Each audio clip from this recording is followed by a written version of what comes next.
Dr. Jerry Johnson and John Alexiuk have traveled both sides of the border to explore this pandemic of adolescent suicide. Today, they're taking us to Granville, just outside Grand Rapids, Michigan. You've heard that suicide is the #3 killer of teens in the United States. Grand Rapids has been voted the best city in America to live and raise a family, and yet suicide rises to the second cause of death among youth there. In 2004, studies showed an increase in death by suicide among teens between the ages of 14 and 24 in the greater Grand Rapids area. Well, the good news is Executive Director Christy Buck and her staff at the West Michigan Mental Health Association decided it was time to do something about this. In line with their mission, quote, to create and sustain a community which supports and understands people with mental illness, they created Live, Laugh, Love, educating youth about mental health. 10,000 teens in West Michigan have sat under this teaching. Jerry Johnson decided to take a seat at an empty desk for the presentation. And what did she actually say to her pediatrician?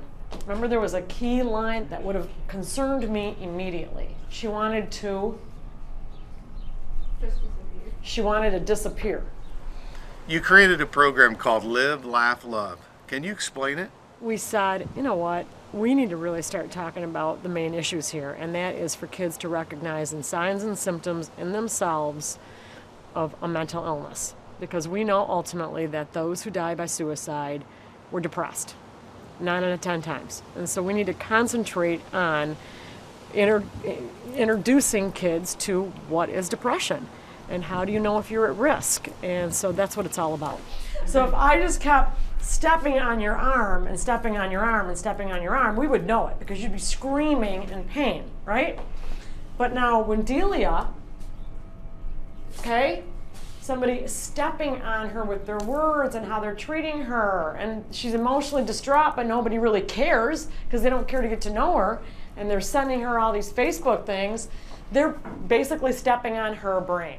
We jump in and talk about physical illnesses, mental illnesses, and then we talk about the relationship between the two, and the kids at the end of the lesson, the hope is that they understand that the commonality is that they're both illnesses, and yet we look at mental illnesses so different than we do physical illnesses.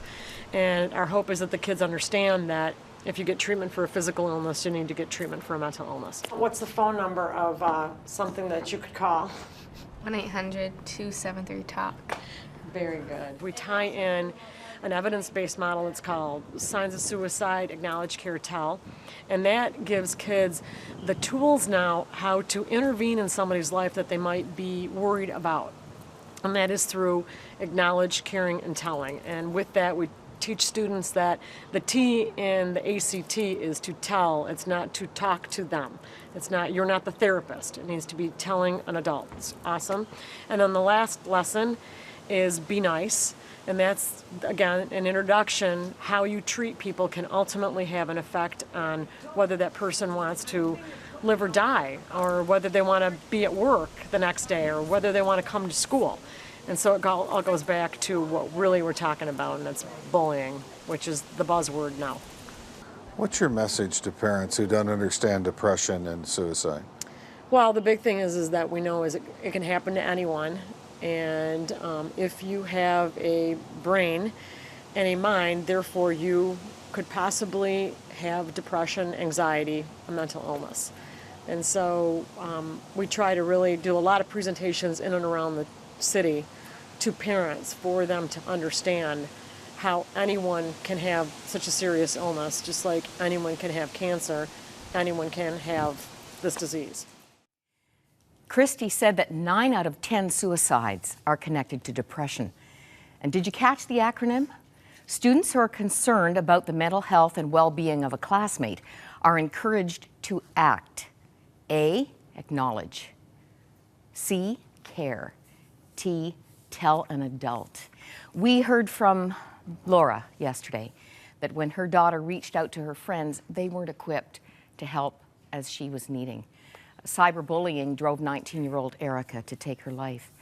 I had a call from a woman yesterday representing a group of advocates for safe schools from across this province. They've united recently to ensure that our kids are safe at school. And this, of course, includes bullying. I'm sure we're going to be hearing more from them. Our pastor was looking at the 23rd Psalm on Sunday, encouraging us to find rest in God's protection, even in the face of danger, and rest in God's provision, even under perilous conditions. Listen to the heart of God through the prophet Ezekiel. For thus says the Lord God, behold, I myself will search for my sheep and will seek them out. As a shepherd seeks out his flock when he is among his sheep that have been scattered, so will I seek out my sheep, and I will rescue them from all places where they have been scattered on a day of clouds and thick darkness. I will seek the lost, and I will bring back the strays, and I will bind up the injured, and I will strengthen the weak. As those who know and love the Good Shepherd, let's be part of this mission. Our young people need to be rescued and restored to the one who created them for a life of purpose. This book will help equip you. Your financial gift will help us to keep bringing life-changing truth. Please call us right now.